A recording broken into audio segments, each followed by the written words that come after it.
Okay, let's get into it. The Russia-Ukraine war, it's obviously still very much ongoing, but we've seen some, well, pretty significant shifts just recently. Definitely. Things seem to be moving quite fast. Yeah, so in this deep dive, we're really zeroing in on those latest developments. We want to look at Ukraine's reported drone attacks happening inside Russia, and also what seems to be a breakdown, or at least a pause, in any near-term peace talks. Two really critical points right now. Exactly. And this is especially for you, our listeners, particularly those of you preparing for the UPSC exams. This stuff is, prime daily current affairs material for mains and maybe even relevant for prelims. Absolutely. Understanding these dynamics is crucial. We're basing this on a recent report from the first post, giving us the latest update available on the situation. Our goal is to understand the immediate fallout. Okay, so starting with those drone attacks. Yes. The reports describe what sounds like a mass drone attack by Ukraine, targeting various spots in Russia. Right. I saw mentions of Novorossiysk, for instance, even reports of damage to residential buildings there. Yeah, apartment blocks. And also the Krasnodar region, described as a mass attack right there on the Black Sea coast.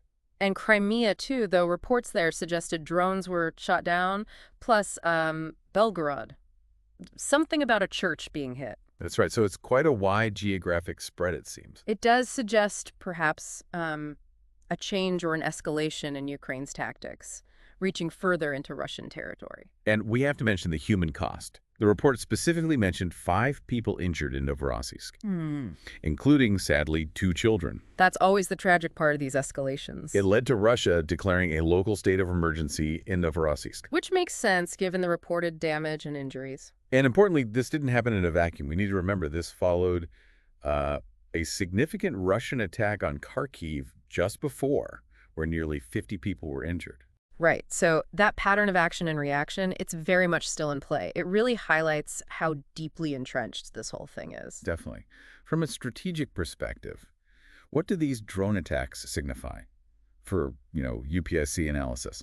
Well, you could see it as Ukraine demonstrating a capability, maybe trying to disrupt Russian logistics or simply show they can strike back on Russian soil. But the big question is always the potential for Russian response. How Moscow reacts to these incursions, yeah. Exactly. How do they perceive the threat, the strategic significance, and what does that mean for their next move? That's a key analytical point for anyone studying this conflict. Okay, let's pivot slightly to the diplomatic or maybe anti-diplomatic front. Russia apparently proposed a truce. Yes, a 3-day one, timed specifically around their Victory Day parade, May 9th, commemorating the WWII victory. Very symbolic date for Russia. Hugely symbolic. But President Zelenskyy rejected it pretty much immediately. He did. Reportedly called it a performance, which tells you a lot about the level of trust or lack thereof. Definitely. And he didn't just reject it. He made a counteroffer. Right? Yeah, a 30-day truce, so a much longer period. It really shows the gap in what each side considers feasible or perhaps desirable right now. And Ukraine apparently brought up past experiences. Yeah. Like the Easter truce. They did. They've alleged that Russia violated the Easter truce thousands of times, despite Putin apparently pushing for it initially. So there's a history there that feeds the skepticism. So the context makes the rejection maybe less surprising. For anyone looking at conflict resolution challenges, maybe for UPSC essays or IR topics, these failed ceasefires are, well, quite instructive case studies. Zelensky's reasoning was pretty direct, too, wasn't it? Something about it being impossible to sort out a peace plan in just a couple of days. Exactly. He basically said you can't develop a real plan to end the war in 2 or 3 days, and Ukraine wouldn't, quote, play games just to help Putin exit from isolation on May 9. Very blunt. Wow.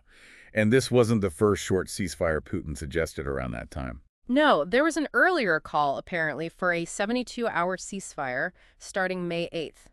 That was time for when world leaders were expected for the Victory Day events. It feels like there's a lot of maneuvering around these symbolic dates. There often is in conflicts like this. And adding another layer, remember the history lay? Russia apparently blocked a U.S. proposal for a 30-day pause earlier. Oh, right. And didn't Donald Trump have something to say about that? He reportedly reacted negatively to Russia blocking it. It just shows how complex the diplomatic background is, with different international actors involved and, well, deep disagreements persisting. Understanding these historical points is vital for a full picture. Then there's that statement from Zelenskyy about security. saying Ukraine couldn't guarantee security inside Russia. Yes, essentially putting the responsibility for security on Russian territory back onto Russia itself. How would Moscow likely take that? Probably not well. It could easily be interpreted as provocative, a direct challenge, which leads us neatly into Russia's reaction to all this. Which has been pretty strong, I gather. Very strong. Condemnation of Zelenskyy, accusing him of basically endangering the WWII celebrations. Endangering the celebrations. That was the line, yeah. And then came a pretty stark warning from the Kremlin, Okay. suggesting Kyiv, and I quote, may not survive until May 10th if Moscow faced attacks during the May 9th events. That's quite the threat, a serious escalation in language. It is. And Dmitry Medvedev chipped in too, didn't he? Yes, accusing Zelenskyy of threatening the physical safety of veterans. It really ramps up the rhetoric. It absolutely does. It suggests a potentially much harsher response could be on the table, depending on events. Okay, so military escalation, diplomatic deadlock. Mm-hmm. What about international involvement, specifically the U.S.? Yes. Another key piece in this latest update. Reports indicate the U.S. has decided to withdraw from formal peace talks between Ukraine and Russia. Withdraw.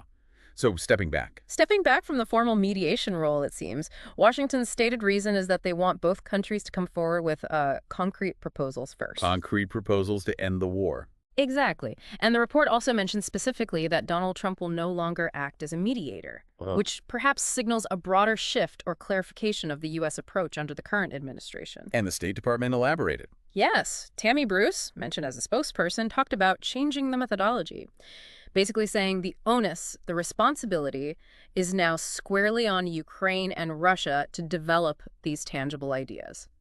So less active U.S. mediation for now.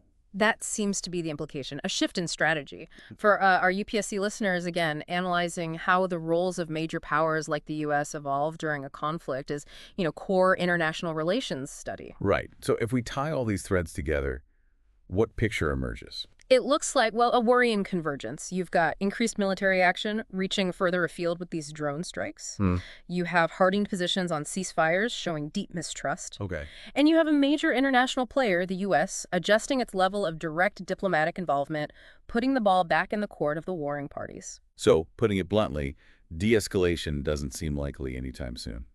Not based on these developments, no. It feels more like the conditions are set for the conflict to potentially drag on or even intensify further. Which brings us to the final thought, really. Yeah. Especially for you listening, thinking about this from a UPSC perspective. Exactly. Given this trajectory, more fighting, less trust, potentially less active mediation, what are the longer-term geopolitical consequences? Not just for the region, but globally. Yeah, what does this mean down the line? And importantly, what tools, what frameworks from international relations or security studies can you actually use to analyze this unfolding situation? Those are the big questions to grapple with, thinking about theories of escalation, conflict resolution barriers, the role of third parties. Absolutely vital considerations. We really hope this deep dive into the latest updates has been helpful for your understanding. We encourage you to keep digging into these issues. Yeah, and if you found this useful, please do like, subscribe, maybe leave a comment if you have more questions or thoughts. We'd love to hear them. And just to reiterate, the information we discussed today comes from the first post, and it represents the latest update we have on the Russia-Ukraine situation as of our recording.